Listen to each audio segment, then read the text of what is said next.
Imagina ficar 10 dias sem conversar com ninguém, tendo umas 100 horas em média nesse meio tempo só de meditação e umas 200 horas em silêncio, né? E é isso que a gente vive dentro do Vipassana, mas falar pra tu que isso é a parte superficial da coisa. O bagulho é mais profundo ainda. E neste vídeo eu vou te contar algumas coisas que não contam sobre o Vipassana, principalmente sobre casos não tão positivos assim.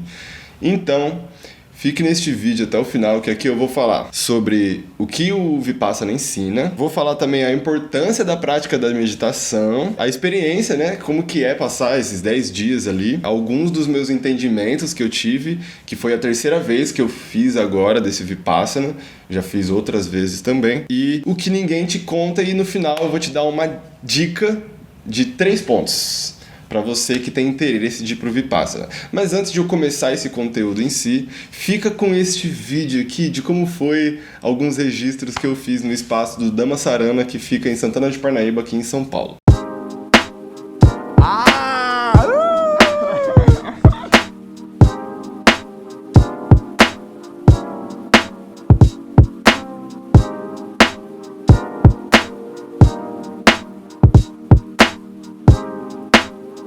Fernando.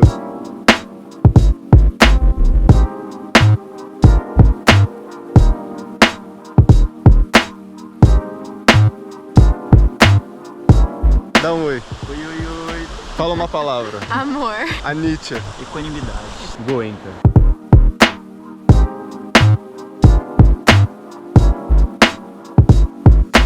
Bom, prazer, se você não me conhece, eu sou Miguel Passará, sou cantor, sou poeta, sou artista e gosto muito dessa temática de autoconhecimento, porque é algo que eu me aprofundo todos os dias e tenho esse canal aqui para passar a visão, que no caso é falar o que eu quero falar, assim, livre, sem tanta edição. Quem quiser escutar, quem estiver na mesma jornada, vai se identificar, e é nisso que eu acredito aqui nessa plataforma do YouTube, que é muito legal que as pessoas se juntam, né? Formam uma comunidade interessante aqui. Eu tenho um outro canal também, que é o Miguel Passará, que lá tem minhas músicas, tem as minhas artes que eu faço, né? Começando aqui o conteúdo, dizendo o que ensina o Vipassana para você. Primeiramente, Vipassana. O que significa Vipassana? Não lembro a etimologia certa, assim, do Vipassana, mas, no fim das contas, o que significa essa palavra é enxergar as coisas como elas são. Então, dentro desses 10 dias, dentro da meditação, o que eles vão ensinar vai ser 3 pontos principais, que é Sila, Samadhi e Panya.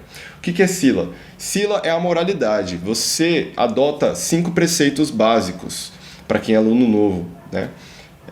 Porque quem é aluno antigo adota mais 3, mas não vou falar sobre isso. Mas esses preceitos são: não praticar nenhuma prática sexual indevida, não intoxicar a mente, não usar nenhum entorpecente, psicodélico ou coisa do tipo, não matar nenhum ser vivo. Tanto é que lá tem uns negócios que você pega um papel assim e um bagulho de plástico, um pote, para pegar os bichos que você consegue colocar. Às vezes tem aranha, às vezes tem, enfim, um monte de bicho que você coloca ali e leva pro mato para você não matar. Não roubar. E outra é praticar a fala correta, ou seja, não mentir. Isso serve tanto para que às vezes a gente aumenta a história, né? E também omite algumas coisas, diminui algumas coisas das histórias, das narrativas que a gente faz. E isso é o mais fácil de fazer, porque dentro desses 10 dias, né, na verdade são 9 dias, que a gente fica sem falar. Então é tranquilo praticar esse. Já os outros tem que observar com seriedade, porque aí depois vem o segundo ponto, que é o Samadhi. Então, nos 3 primeiros dias do Vipassana, a gente fica fazendo uma prática chamada Anapana, que é uma meditação onde você observa a sua respiração, o toque da sua respiração nessa região aqui, e ficar observando, porque neste momento que você fica observando, a sua atenção, ela fica como se fosse uma foice, tá ligado? Uma faca afiadíssima. Você vai afiando, amolando, amolando, amolando. Você fica 3 dias ali amolando, amolando, amolando. Sua faca dá atenção. E fica muito fina essa atenção sua, né? Você passa 3 dias só fazendo isso.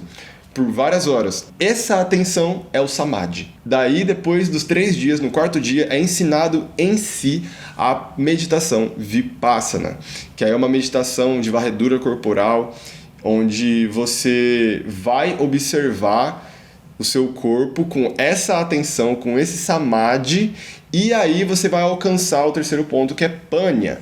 Panya é a sabedoria interna que eles querem trazer, é o ponto principal, porque não é sobre em si a prática de meditação que você está aprendendo, né? Não é sobre, é como eles falam lá nas palestras, porque é isso, né? Tem palestra no dia, tem toda uma rotina, mas vou falar disso daqui a pouco. Se você ficar jogando só o jogo das sensações da meditação, você não vai recolher os benefícios que essa prática ela traz pra gente, sabe? Essa técnica traz. Porque você vai ficar só jogando o jogo da sensação, que gostosinho, não quero sentir isso. Não é isso. Então, o Vipassana ele ensina esses 3 pontos principais. Recapitulando: Sila, moralidade, 5 preceitos básicos; Samadhi, atenção fina; e Panya, que anda junto com esses 3 aqui. Os 3 ajudam você a o que? Conseguir acessar uma purificação da sua mente. Você vai purificando a sua mente do quê? Vai purificando a sua mente do seu sofrimento.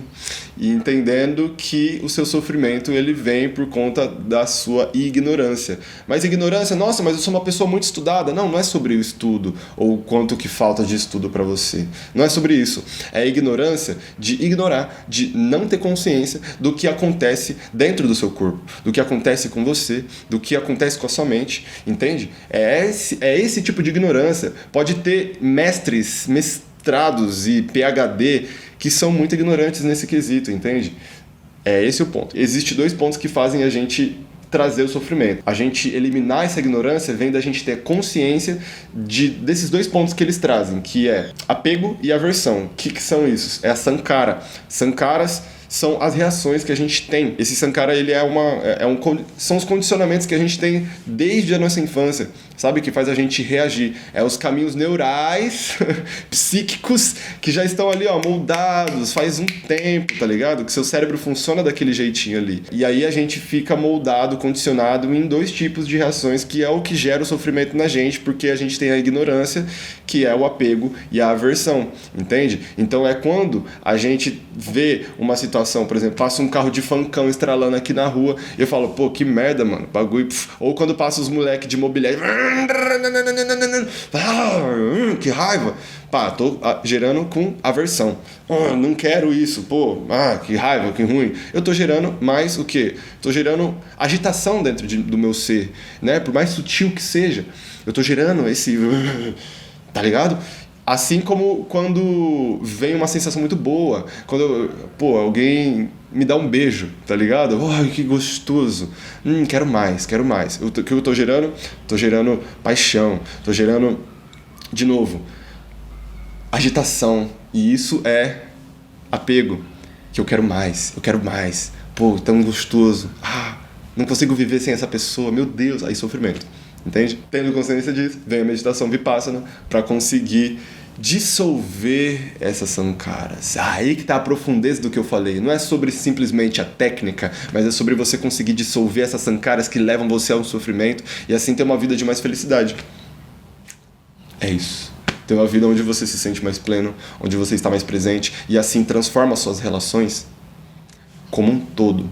Eu vou falar mais aqui sobre como que isso tem transformado a minha vida, mas de princípio é isso o que o Vipassana ensina. Mais uma conclusão antes de eu ir para o próximo ponto. Que, entendendo o apego e a aversão, essa ignorância é também a ignorância do princípio fundamental da natureza, da lei da natureza, que é a equanimidade, que é a impermanência. A impermanência, que eles chamam de anicca. Essas palavras, elas são faladas na língua Pali, que é a língua antiga da Índia. E a anicca é a impermanência. Esse é o entendimento dessa natureza, das coisas, tá ligado? Tudo é impermanente. Tudo tá mudando a todo momento. A gente é feito de partículas subatômicas que estão a todo momento mudando de forma quântica. E é isso. Essa é a realidade das coisas. Então não tem por que a gente se apegar em alguma coisa ou porque a gente ter aversão por outra, porque essas coisas mudam. já estão em constante mudança, estão em constante transmutação. Não tenho por que reagir. E aí o que a gente aprende dentro da meditação Vipassana, que é o Panya, ali a sabedoria, vem a partir da equanimidade. Que o que eu falei de dissolver essas sankaras, vem a partir da equanimidade, que seria manter um estado de calma mesmo, um estado de observação sem reação. Você não está mais reagindo, você deixa de reagir. Você sente as dores, porque a gente fica 1 hora ali meditando, sem mexer o corpo, começa a vir umas dores às vezes intensas, mas você observa essa dor com calma, observa sem reagir. Ai, que ruim, não, tá doendo. Claro, não dá para negar que tá doendo, mas é isso, vai passar. Assim como tudo passa. Por que eu vou ficar sofrendo? Tá doendo. Aí eu vou e aumento minha dor com o meu pensamento, tá ligado? Então eu vou passar pro próximo ponto aqui. Por que é importante, né, a gente praticar a meditação? Primeiro, tem uma coisa que Buda fala, que é o Sutta Mayapanya, Cinta Mayapanya e Bhavana Mayapanya. O Sutta Mayapanya seria... você vê que todos eles têm Panya, né? Eu sei que tem Maya, não sei se é a relação com ilusão, mas enfim. Sutta Mayapanya é a sabedoria que você tem a partir dos ensinamentos externos. São uma pessoa que você considera boa naquilo que está falando, você fala, pô, eu acredito nessa pessoa por causa que ela é mestre nisso, confio na palavra dela, então isso que ela está falando é certeira. Eu confio. Pá. Da mesma forma, escrituras antigas, tipo Bíblia mesmo, né? E aí se torna até a devoção, né? A fé. Por eu acreditar tanto nesses conhecimentos que vêm de fora, eu me torno devoto, né? Mas aí tem uma coisa que dentro das palestras do Vipassana tem uma crítica bem contundente, que é de a devoção cega, que é um problema, porque... Ok, a pessoa só para ali no Sutta Mayapanya, tem uma devoção completa, mas ela não passa pelos outros conhecimentos que são muito importantes, que é Cinta Mayapanya. O Cinta Mayapanya, ela é o intelecto, a razão. É quando eu linko um A com B e entendo que eles formam o C, o 1 mais 1 é igual a 2, entende? Então é quando eu olho o que está, por exemplo, na Bíblia, lá escrito, vejo isso acontecendo na vida de uma pessoa, vejo as pessoas se transformando, né, as pessoas cristãs, transformando sua vida, mudando realmente as relações que elas têm com as outras pessoas, mudando. Você vê, você fala, então isso está acontecendo. Claro, então é o que está sendo escrito ali. Eu já sei, eu tenho a devoção, eu vejo as pessoas sendo transformadas, então é isso. Faz sentido, é real. E aí, novamente, eu fico ali devoto, mas ainda assim pode se tornar devoção cega neste ponto. Por quê? Não tem o Bhavana Mayapanya. O que é o Bhavana Mayapanya? É o conhecimento a partir da experiência. E é isso que realmente vale. Porque é o que a gente está realmente experimentando desse conhecimento que a gente está tendo acesso. Tem até um exemplo que é dito na palestra, que é bem interessante, que é sobre o restaurante. Você vai para o restaurante, você vai e vê um cardápio. Só de ver o cardápio, você vê os ingredientes ali, você fala, que delícia. Já dá água na boca, tá ligado? Você fala, muito bom. Parece que é muito bom. Aí quando você olha ao seu redor, você vê pessoas comendo também e você vê a cara delas de satisfação. Você fala, aqui está escrito, parece que é muito bom. Eu olho ao redor, às vezes pessoas saboreando, já maravilhoso. Mas aí você não comeu ainda. Como você sabe realmente que é gostoso se você ainda não comeu? Você pode não ter o mesmo gosto que as outras pessoas, entende? Aí é o que vem o Bhavana Mayapanya, que é quando chega o prato na sua mesa, vem, você sente o cheiro, e aí você saboreia e come. Aí quando você come, experimenta, aí você fala, sim, real, é realmente gostoso. Que nem ele fala, tem gente que às vezes ia só para as palestras, porque realmente as palestras são muito boas, mas não praticava meditação e depois ficava se queixando que não via transformação igual outras pessoas, porque a pessoa não estava determinada em fazer a meditação, em olhar e observar a si mesmo e ainda com qualidade, com a qualidade certa, correta da meditação. Tá ligado? A qualidade mental, que eu tô querendo dizer. Por isso que a prática da meditação, ela é muito importante, né? Tô dando uma olhada aqui na colinha do roteiro, porque eu fui dando vários downloads aí durante esses dias, né? Tanto é que eu voltei faz 2 semanas, exatamente 2 semanas hoje, eu tô gravando no domingo, e aí eu ia gravar já esse vídeo, uma cota, mas eu fiquei fazendo esses downloads, né? Sobre tudo que foi de aprendizado e também estou tendo uma dificuldade muito grande de voltar para uma rotina anterior com as tecnologias e tal. Está sendo um desafio, mas estou aprendendo com isso. Enfim. Então, a importância de fazer meditação é porque é uma forma de você ganhar sabedoria. Esse que é o ponto, a panha, né? Sabedoria. Porque se você for parar para ver, o que a nossa sociedade, como um geral, ela valoriza, supervaloriza? É o conhecimento intelectual. É o tanto que você lê, o tanto que você sabe. Mas a meditação, ela não vai trazer mais desse conhecimento intelectual. Pode até trazer, né, em alguns pontos. Mas o que ela mais vai trazer para você é sabedoria. Pegou a visão? E talvez seja por isso que, às vezes, a gente, inconscientemente, ou até conscientemente, desvaloriza a meditação. O que eu vou estar aprendendo com isso? O que eu vou estar ganhando com isso? Sabedoria, meu cara. Entende? Não tanto o conhecimento intelectual, esse que é o ponto. Que é isso, né? O conhecimento intelectual, ele alimenta a nossa vaidade, ele alimenta o nosso ego. Já a sabedoria é sobre você conseguir lidar com essa vaidade, com esse ego, né? Então aqui eu posso estar falando nesse vídeo, a gente pode estudar sobre a Nietzsche, sobre Dukkha, que é o sofrimento, os princípios, as nobres verdades do budismo, sobre Anatta, sobre o não eu, o entendimento de que tudo é uma coisa só. A gente pode estudar sobre isso, mas nada disso vai ser um entendimento real se não for pela experiência direta, concreta, da gente vivendo aquilo no corpo, sentindo de verdade. Tá ligado? A gente estuda pela ciência que a gente é feito de átomos. Mas outra coisa é você sentir que você é feito de átomo. Você entende isso? Tá ligado? Sentir que você é feito de átomo? É outra história isso. É isso. Ok, então falado aí sobre a importância da meditação, vou falar sobre a experiência de passar 10 dias ali, né? Primeiramente que nessas 3 vezes que eu fui, uma coisa era recorrente. Já passava o primeiro dia, tem o folheto que fica lá na parede, né? Sempre que os dias passam, dia 1, dia 2, dia 3. Aí tá lá, dia 1. Aí eu olho e falo, falta 9 dias. Aí fica pensando nisso, não, falta 9 dias pra terminar o curso. Aí vem no segundo dia, falta 8 dias. Vem no terceiro, 7 dias. Fala, o quarto, você já tá 4 dias ali, meditando pra caramba, passando vários bagulho, começou a passar o Vipassana. E aí tu fica, mas ainda falta 6 dias. Caraca, não tô nem na metade. Aí vai pro 5º dia, você fala, opa, passei pela metade, mas ainda tem mais 5 dias, tá ligado? E fica nessa. E eu fiquei dessa vez agora pensando, nossa, mal espero o 9º dia, porque o 9º dia a gente pode voltar a falar, né? E eu quero compartilhar com as pessoas. Eu fui com um amigo lá, conheci um cara que foi uma baita amizade. Inclusive, esse é um ponto que às vezes muito não contam sobre o Vipassana, que é que o Vipassana, por ser pessoas que estão na busca de autoconhecimento, estão buscando se observar, né? E assim conseguir se dissolver, enfim, ter uma vida melhor, com mais paz, com mais felicidade, você encontra muitas pessoas boas, mano. Você encontra muitas pessoas, gente boa pra caramba. E é muito massa, porque da primeira vez que eu fui, eu fiz amizade com 2 pessoas. Da segunda vez que eu fui, eu fiz amizade com uma pessoa. E olha que interessante.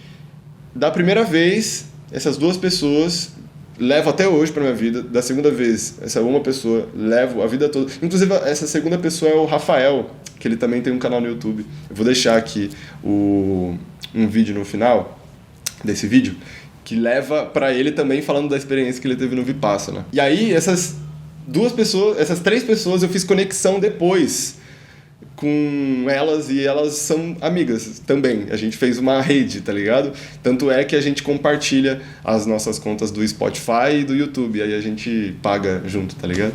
Então a gente virou uma família realmente. E dessa terceira vez também, teve pessoas ali muito importantes pra mim, assim, sabe? De estar ali comigo naquele momento da meditação. Teve um parceiro que foi comigo daqui de Campinas até lá, e ele ficava do meu lado, tá ligado? Isso é muito massa, mano. Isso é muito massa. Eu ficava me sentindo que era uma companhia espiritual mesmo ali. Bagulho muito louco. A gente teve uma conexão bem profunda. Ele não voltou ainda, ele tá lá meditando.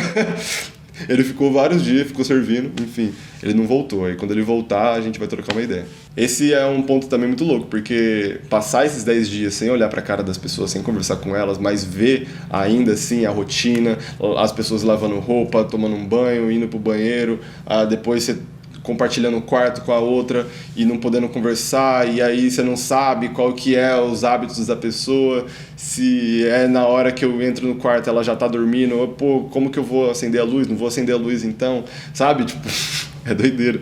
A mente cria muita coisa, mas é muito louco, porque aí quando volta o 9º dia e a gente pode voltar a falar, não é no 9º dia não, é no 10º dia mesmo, perdão, que a gente pode voltar a falar, eu olho pro olho das pessoas, pro rosto delas e falo, caraca, você é diferente do que eu pensava que você era, tá ligado? Doideira.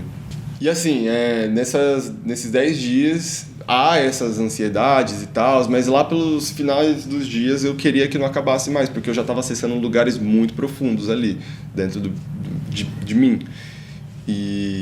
Mas, da mesma maneira que isso acontece comigo, tem outras pessoas que surtam. Tem outras pessoas que entram em umas crises muito profundas. E é isso que eu vou falar mais daqui a pouco, disso pra frente. E aí, só complementando aqui com a rotina. Qual que é a rotina do Vipassana? Você acorda 4 horas da manhã. O pessoal bate, né, o sino 4 horas da manhã, para que em torno de 4h30 você esteja na sala de meditação. Uma sala bem bonita, inclusive. E aí fica lá na sala de meditação das 4h30 até as 6h30, que aí 6h30 tem o café da manhã. E aí quando é antes do café da manhã, tem os cânticos que o Goenka fica cantando ali. Enfim, aí tem o café da manhã e depois às 8 horas volta a meditação. Aí fica uma hora de meditação em grupo. Depois volta às 9 horas, aí fica das 9 até às 11 meditando. Aí você pode meditar tanto na sala, às vezes ele faz algumas instruções, tanto o professor, tanto como o Goenka, que fica o áudio dele falando. Ou você pode fazer no quarto também, dependendo das instruções do professor. Aí 11 horas é almoço, aí fica do almoço, aí tem um momento ali das 11h45 até 1h da tarde, que é momento de você tirar dúvidas com o professor em relação à sua meditação, à sua técnica, à prática que você está tendo, enfim. Aí 1h volta a meditação, tanto no quarto ou na sala. Aí 2h30, meditação em grupo, que tem que estar todo mundo lá. Aí depois termina 3h30 essa meditação, descansa e volta para a sala de meditação ou no quarto, das 3h30 até às 5 horas. Aí 5 horas tem o café da tarde. No caso, quem é aluno antigo não pode comer nada, só tomar chá ou limonada.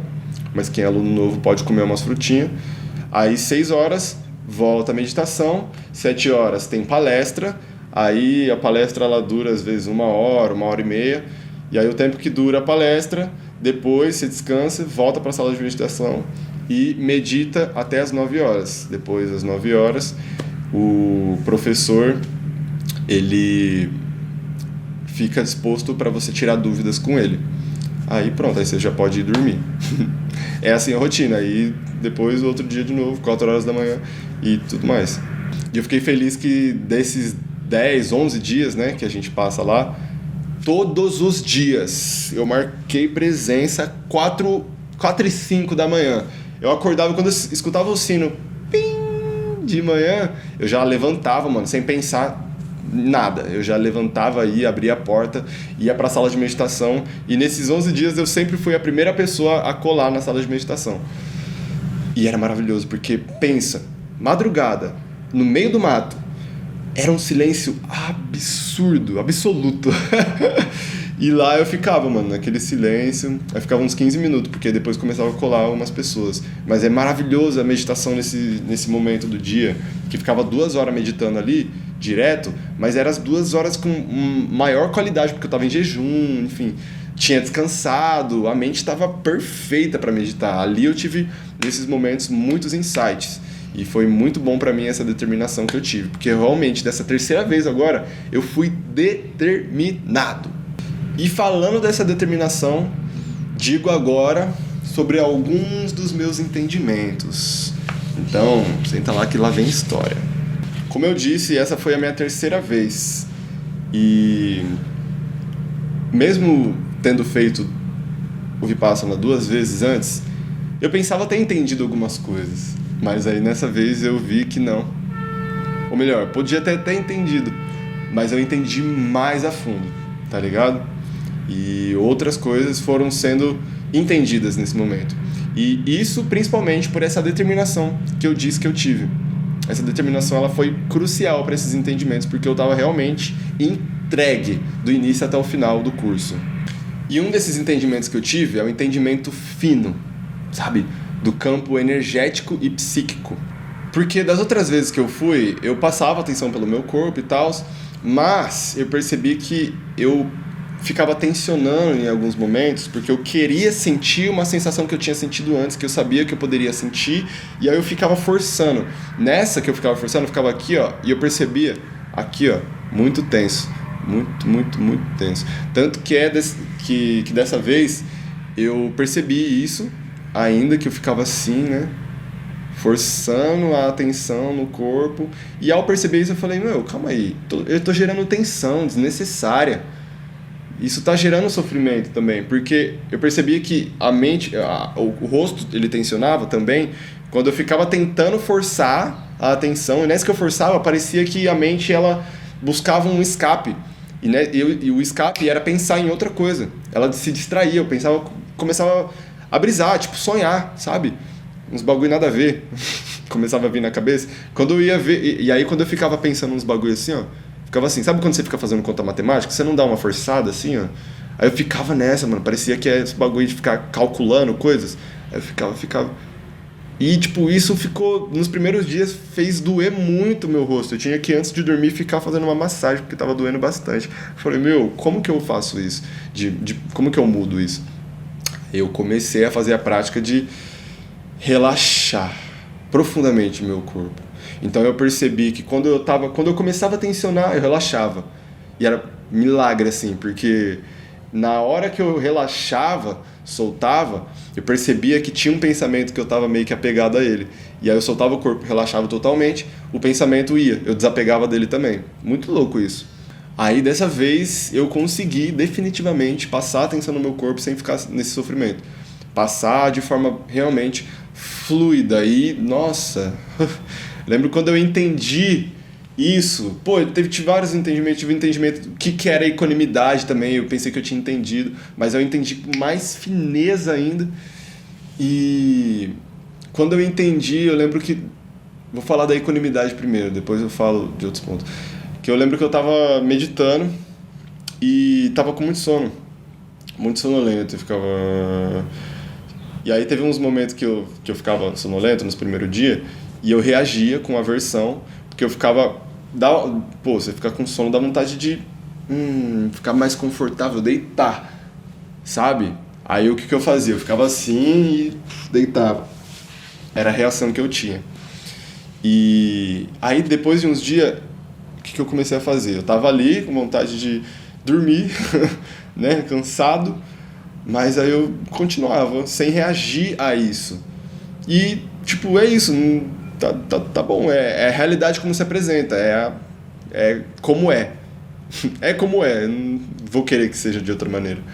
E eu ficava ali, aí eu ficava sentindo sono, aí eu não ficava tão presente, né, no corpo, normal, porque é isso, eu tava quase sonhando, eu ficava nesse lugar de meio sonho, meio acordado, e eu ficava ali, né, nesse lugar, e aceitando a realidade como ela era, não pensando que tinha sido de outra maneira. Aí quando eu terminei essa meditação, e eu vi que eu não tinha reagido, e percebi que não tinha nenhum resquício em mim de decepção, frustração, coisa assim, aí eu entendi o que era a equanimidade. Aí nessa que eu entendi, eu saí sorrindo assim, ó. Vontade de falar, de gritar assim pro mundo, entendi! O que é isso? Com Bhavana Mayapanya, experimental, tá ligado? E aí eu entendi também, nesse entendimento desse campo energético, psíquico, que antes eu ficava pensando que a sensação sutil, ela era como se fosse um arrepiozinho de leve no corpo, né? Só que aí depois eu comecei a desapegar disso. Tá, vou desapegar desse pensamento pra mim do que é essa sensação do campo sutil. Vou só ficar observando.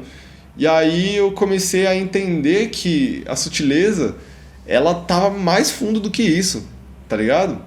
Porque eu tava desapegado, eu não tava querendo aquilo. E aí, quando eu entendi isso também, eu saí sorrindo de orelha a orelha. Tanto é que eu lembro de uns dias, não lembro qual que foi o entendimento que eu tive, mas foi num dia, tipo, quando eu acordei 4 horas da manhã, e eu tava lá meditando e tava tendo vários entendimentos no corpo, assim, e aí eu queria perguntar pro professor sobre o caminho que eu tava levando. Eu acho que era sobre a sutileza mesmo, o que era esse campo sutil que eu pensava que era, que agora eu tô tendo um outro entendimento. E aí eu levantei assim, eu tava numa paz de espírito profunda e presença tão sublime que eu fui lá, coloquei meu nome assim, ó, na maior calma pra tirar a dúvida com o professor. No final eu coloquei um rostinho feliz assim, ó, de tão feliz que eu tava.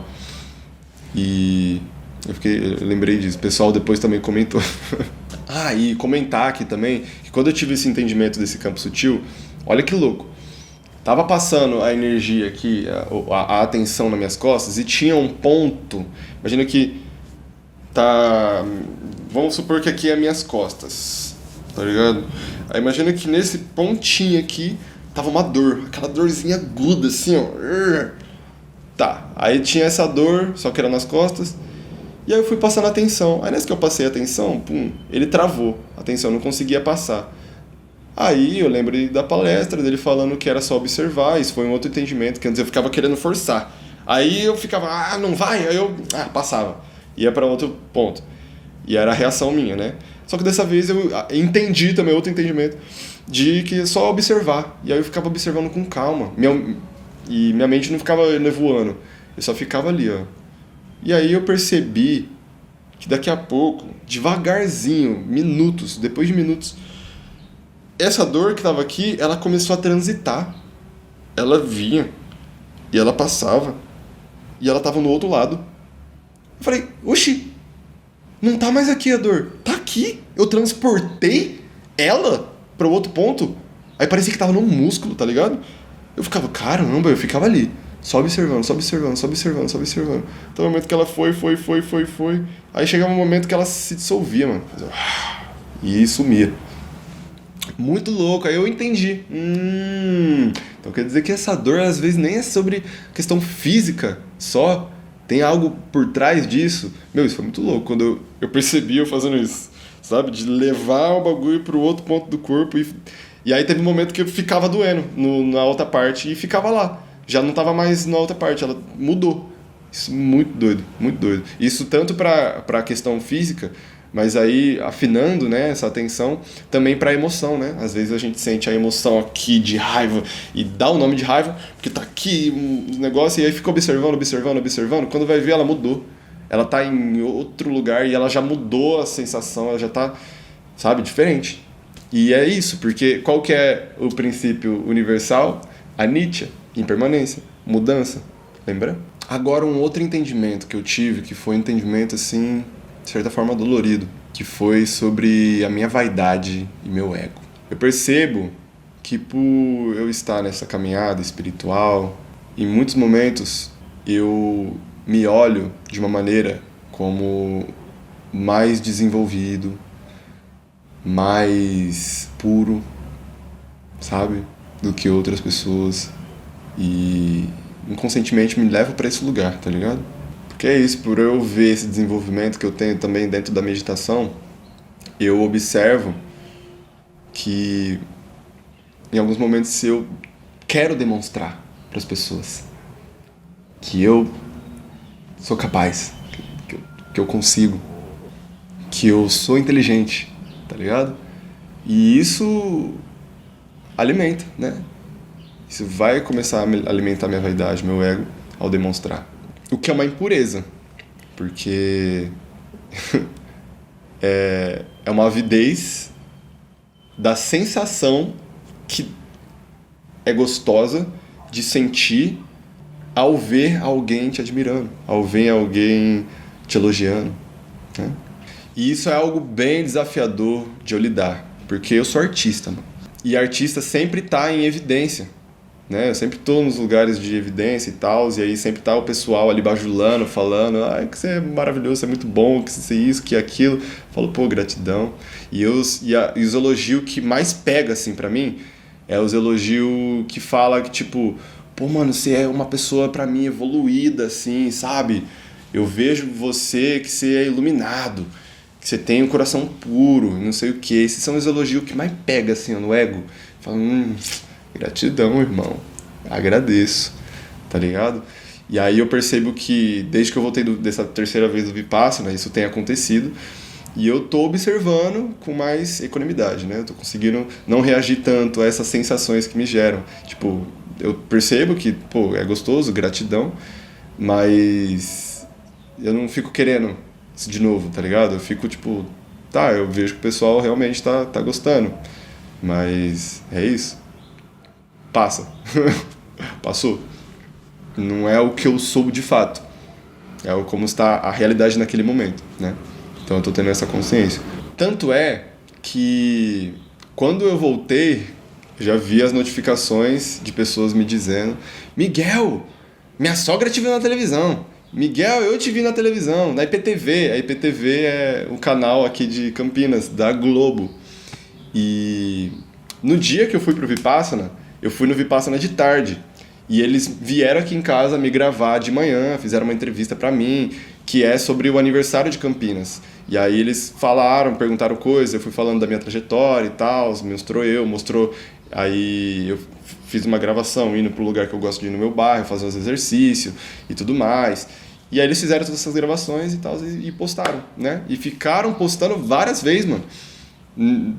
Várias vezes, eu não sei se tá aparecendo ainda, mas isso foi um baita teste, foi um baita exercício pra mim, dessa equanimidade mesmo, com pessoas elogiando super eu ali, tá ligado? Tipo, Miguel, eu te vi na televisão, ontem mesmo, vi um cara, eu tava andando na rua, aí veio, Miguel, vem aqui, mano, eu te vi na televisão, achei uma da hora. Teve um dia que eu tava correndo, mano, eu tava correndo aqui no bairro, aí tinha um carro, ele esperou eu passar, ele abaixou o vidro, era uma moça, e ela falou, eu te vi na TV, nem sei quem é, tá ligado? E é isso, várias pessoas, mano, falando, pô, parabéns e tal, e eu tipo, pô, gratidão. Passou, tá ligado? Exercíciozaço, mano. Pra vocês verem, teve um momento que eu tava lá meditando, e aí eu fiz Lotus inteira, né? Que é assim, ó, só que eu tava com um pano em cima, deixa eu mostrar. Lotus inteira é esse movimento aqui, ó, eu fico com, assim, desse jeito. Aí, nessa que eu tava meditando, e eu tava com um pano em cima, e aí quando eu terminei de meditar, eu tava mal cota ali, tava sentindo várias dores, né? E aí eu sabia que tinha um cara que ele ia olhar pra mim, ele tava na minha frente. Sabia, mano, que ele ia olhar pra mim. Aí eu tirei o pano, assim, ó, já na intenção, mano, eu tava consciente, na intenção de que ele ia ver e ia admirar. Aí eu tirei, e aí eu percebi ele olhando, assim, tá ligado? E aquilo deu uma sensaçãozinha, assim, sutil.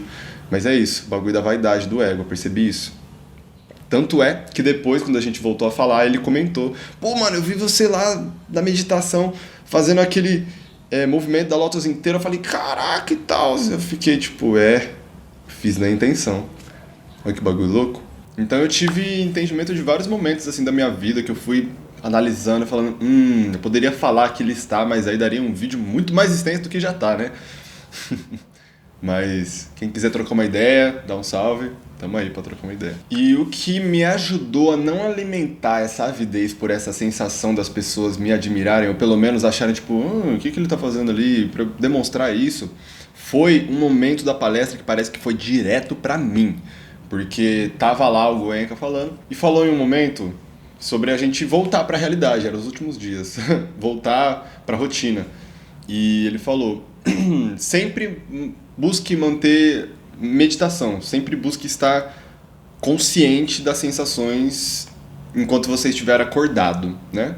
Quando estiver em sono profundo não dá, mas enquanto estiver acordado, busque, né, estar presente aqui e no agora. E quando você estiver em público, ao invés de meditar com o olho fechado, medite com o olho aberto. Você não tem por que demonstrar que está meditando para as pessoas. Vai demonstrar por quê? Ego? Aí foi que bateu. Porque aí eu me vi em vários momentos meditando ao ar livre, no público, com o olho fechado, em Lotus inteiro ainda. Tá lá. e percebendo os olhares das pessoas, sentindo, né? E percebi isso, tipo, até eu no meu bairro aqui, que eu gosto de ir ali na natureza e fazer isso. Aí foi esse entendimento, eu falei, é verdade, mano. Real. Eu percebi em mim mesmo que eu fazia isso, mas... e gostava da sensação das pessoas olhando. Por mais que eu não estivesse vendo elas, mas a gente sente, né? Fica com essa reflexão também. E esse entendimento, ele fez uma transformação gigante, assim, na minha vida. Porque ao eu ter esse entendimento do ego, dessa vaidade, eu percebi que muitos problemas relacionais estavam relacionados a isso, das minhas relações. E aí eu tô conseguindo curar um pouco isso agora, sabe? Porque qual que era o problema? Eu ter a noção, a impressão de que as pessoas não estão me vendo como eu gostaria que elas me vissem. Aí esfacela meu ego, né? Por conta disso, gera uma frustração por eu não estar correspondendo às expectativas da pessoa, não estar correspondendo às minhas próprias expectativas sobre quem eu deveria ser. E isso acabou fazendo eu questionar todo o meu valor, quem sou na minha essência, se eu valho tudo o que eu penso que eu valho mesmo, tá ligado? E esse foi um baita tema de desenvolvimento pra mim, porque por estar nesse sofrimento, não estava produzindo tanto como antes. Por não estar produzindo, não estava me sentindo muito bem comigo mesmo. E aí eu não conseguia dar atenção para as relações como eu gostaria de dar. Logo assim, eu sou um monstro. Aí eu sou um monstro, nessa que eu sou um monstro, é a visão, tá ligado? Da pessoa mudando pelo quem eu gostaria que ela me visse como uma pessoa boa. Mas aí, entende? Mudei.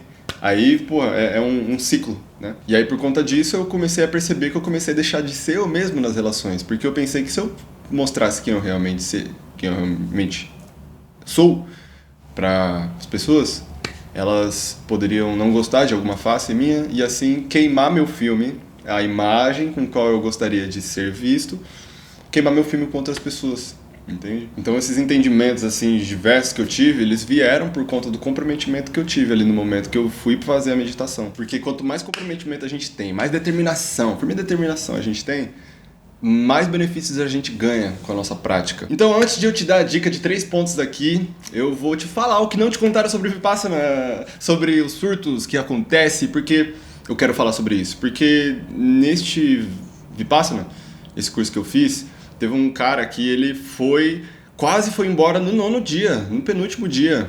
E eu percebi no momento que ele saiu, tava num momento de instruções, de meditação, para fazer novas técnicas e tal. E ele saiu, e eu escutei, parecia que tava raiva assim, tá ligado?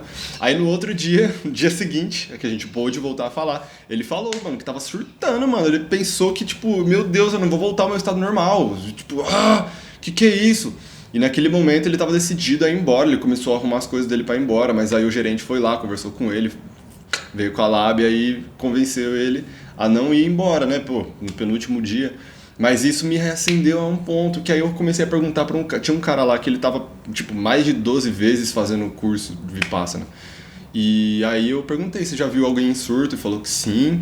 E aí o outro falou, já vi também, pessoas fazendo em surto, né, mano, surto psicótico e tal.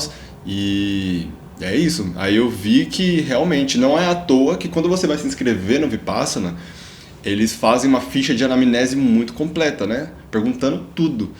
E teve um dos casos de surto que eu vi que a pessoa teve um surto psicótico que ela mentiu nessa anamnese. Porque se ela tivesse falado a verdade, eu acho que ela não teria sido aceita. Aí eu dei uma lida em alguns fóruns também de pessoas falando de experiências ruins que teve com o Vipassana, depois do Vipassana, porque depois do Vipassana teve uma profunda desesperança com a vida por entender a realidade de outra maneira e aí ficar totalmente numa visão distópica das coisas, e isso fez a pessoa começar a ter pensamentos suicidas, coisas do tipo, tá ligado? Coisa bem profunda mesmo, bem grave também, né, de certa forma. Isso acontece, porque nesses 10 dias a gente tá fazendo uma varredura interna muito profunda. E aí, às vezes, as sankaras, que elas estão muito lá arraigadas no profundo do nosso ser, pode vir à tona.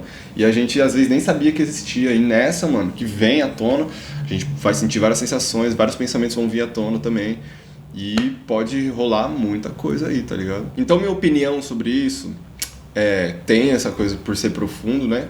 Mas que eu penso que algumas pessoas podem não estar praticando adequadamente, né? Com aquela questão de entendimento correto da prática e de anicca, né, da impermanência dessas coisas, porque ao não entender, ficar reagindo mais e mais e mais, às vezes pode piorar a situação da pessoa, porque ela teve o acesso àquele conhecimento, e por ter acesso àquele conhecimento começa a gerar mais reações, começa a gerar mais sankara, e não tá ali fazendo a prática de e estando equânime, né, estando observando só essas coisas sem ficar reagindo. Então isso pode rolar, porque aí vem sankaras e a pessoa começa a reagir mais e mais, mais e mais e mais. Aí é problema, né? E por que eu acredito que isso acontece? Porque a nossa sociedade, ela adormece demais as pessoas, mano. A gente tá recebendo todo momento, principalmente com a tecnologia, estímulos, distração, tá ligado? Reels, shorts, TikTok, tanto isso, mas também alimentação cheia de processados, cheia de coisas para viciar, vem drogas e um monte de coisas, pessoas estão viciadas em remédios porque estão em profundo sofrimento. Aí tem também os trabalhos que são exploratórios e existe toda uma questão social de vulnerabilidade. E aí, o que isso gera? Isso gera, mano, uma mente que ela fica condicionada. Forma uma mente que tá numa estrutura mental neural, que tá com aqueles caminhos que eu falei no início desse vídeo, bem sucados assim, bem intrincados, tá ligado? E por conta disso, quando vai pro Vipassana, o que ela encontra? Ela encontra um outro espaço, mano, que tá ali pra purificar a mente daquela pessoa, que tá muito cheio de impureza, tá ligado? Tá cheio de coisas tóxicas mesmo, comida tóxica, tá ligado? Aí você vai no Vipassana, você vai fazer uma comida que é vegetariana, flagra, já começa aí. Aí tem outro ponto que você vai comer 3 vezes no dia, 2 vezes no dia. Aí tem o ponto que você não vai dormir tanto assim também, porque às vezes a gente vai dormir, acaba 9 horas. Só de 9 horas até 4 horas da manhã não é 8 horas, né? Já são 7 horas de sono. Mas a gente não consegue dormir. É doideira, mano. A mente fica assim, ó, e eu fico mocote sem dormir. Então isso também acaba influenciando. O Vipassana, ele faz de tudo para que você não tenha fugas. Então você não vai poder descontar na comida. Você pode até descontar naquele momento lá, mas depois disso não tem fuga. Você não pode conversar com as outras pessoas, tá ligado? Aí na meditação você tá sentindo um monte de desconforto. É isso, mano. É isso aqui, você fica de outro jeito e você vai buscando formas de tá ali confortável. Mas não tem muito pra onde fugir. E aí faz o quê? Pode ser muito abrupto. Pode ser uma ruptura muito grande para as pessoas que estão com aquela mentalidade, com aquele sistema nervoso totalmente condicionado para um lugar que veio cheio de violência, tá ligado? Ou até de vício, uma mente totalmente viciada, mimada, enfim. E gera, mano, uma ruptura imensa, total. E aí eu acredito que agora falou por mim, né? Que por eu me comprometer com essa purificação da mente, com a meditação, com essas práticas espirituais, eu consigo lidar melhor, por mais que sejam coisas disruptivas, porque eu tive uma experiência, eu posso até fazer um outro vídeo falando sobre essa experiência que eu tive desde a minha infância, onde eu tive acesso ao pânico de uma maneira muito profunda, e aquilo ali, pô, gerou muito sofrimento pra mim em muitos momentos da minha vida. E era uma sensação, assim, aquele pânico. Ele vinha com pensamento, ele vinha com sensação no corpo, ele vinha com cheiro, sabe? Ele vinha com uma junção de coisas corporais e também extracorporais, sabe? Metafísicas. E aí, ao passar dos anos, eu tive essa experiência, eu acho que com 7 anos, se eu não me engano. E aí eu cresci, e em alguns momentos da minha vida, às vezes, começava a acessar aquela sensação de novo. E aí eu ficava buscando de tudo, buscar fora, tocar em alguma coisa pra conseguir voltar pra realidade de tipo, opa, não posso voltar pra aquela sensação, porque, mano, é muito dolorido os acessos de pânico que eu tinha.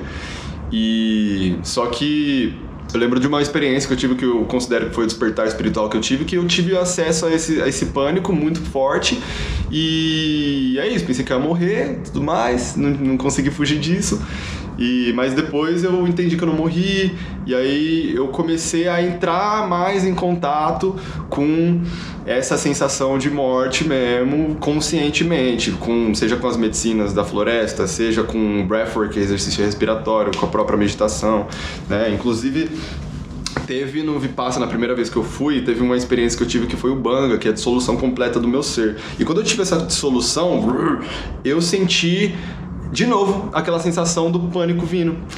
Aquela sensação, tá ligado? E aí, aí deu até um bagulho, tipo, nossa, será que eu vou morrer? Só que eu já tinha entendimento de que essa faz parte dos meus sankaras também, esse medo, mas que essa dissolução, ela não é a morte em si. Pode ser uma morte simbólica, tá ligado?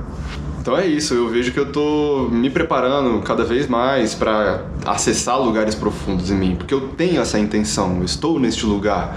Mas nem é todo mundo que tá também nessa disposição. Então eu penso que o Vipassana é pra todo mundo, mas nem todo mundo é pro Vipassana, viu? Porque eu acho que não é todo mundo que tá disposto mesmo a se olhar profundamente. E às vezes a pessoa ela tá realmente totalmente condicionada e, mano, pode não dar bom o Vipassana pra ela. Ela pode quebrar a forma como o pensamento dela funciona, tá ligado? E é isso, o Vipassana ele faz você ter um contato com a verdade. E aí, às vezes, a pessoa ela vai ter um contato com a verdade e ela não vai querer aceitar. Ela vai estar pegada com a realidade anterior. E aí, isso pode gerar profunda desesperança, mano. Profundo sofrimento pra pessoa. E não vai ser legal, porque ela vai terminar o curso e não vai fazer a prática certa pra continuar purificando essa mente. E aí, vai ficar com aquela sankara ali totalmente gerando sofrimento pra pessoa. Tá ligado? Aí eu acho que não é interessante nesse caso. Então por isso que eu busquei trazer essa visão, passar essa visão aqui, porque não vi muitas pessoas dizendo sobre isso no YouTube, tá ligado? E também na minha vida, e acho que é interessante trazer isso. Então, chegando aqui ao final, eu vou te dar minha dica de 3 pontos aqui pra você que tem interesse de ir pro Vipassana. Primeiro, seja feliz, sabe? Independente do que aconteça dentro de você. Segundo, tenha determinação de se curar, sabe? De ir profundamente em você e acessar a fonte do seu sofrimento e dissolver eles. Tem essa determinação firme, mano. Essa determinação eu falo até de, mano, eu não quero estar aqui, mas eu vou estar aqui. Não quero estar meditando, mas eu vou meditar. Não quero acordar, mas eu vou acordar.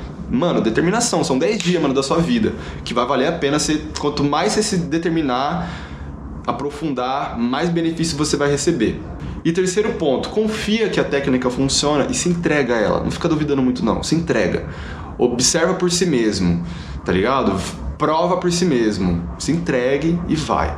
E esses 3 pontos não é assim não, 1, 2, 3, não, em qualquer ordem eles funcionam. Então, recapitulando, seja feliz, independente do que aconteça dentro de você, tenha determinação e se entregue, confie. O resto, mano, que você vai viver vai ser consequência da sua determinação, certo? Então, pô, agradeço por você aí que me acompanhou no vídeo até este momento, por ter visto aí todas as reflexões que eu trago, tudo mais, e fico feliz. Se você não tá inscrito no canal ainda, pelo amor de Deus, se inscreve, curta, e se tocou em algum lugar aí esse vídeo também, comenta aqui embaixo, por favor. E compartilha para alguém que tem interesse no Vipassana também, para saber mais do que é esse Vipassana. E é isso. Então, agora no final desse vídeo, deixa aqui na tela o vídeo do meu parceiro Rafael, que foi quando eu trombei ele na segunda vez que eu fui no Vipassana, e até hoje nós é parceirão. Dá uma olhada lá também, vendo qual que é o relato dele, como que foi a experiência dele no Vipassana, o que ele tem para dizer, e assim você ter outros pontos de vista também. Fechou? É nóis que voa.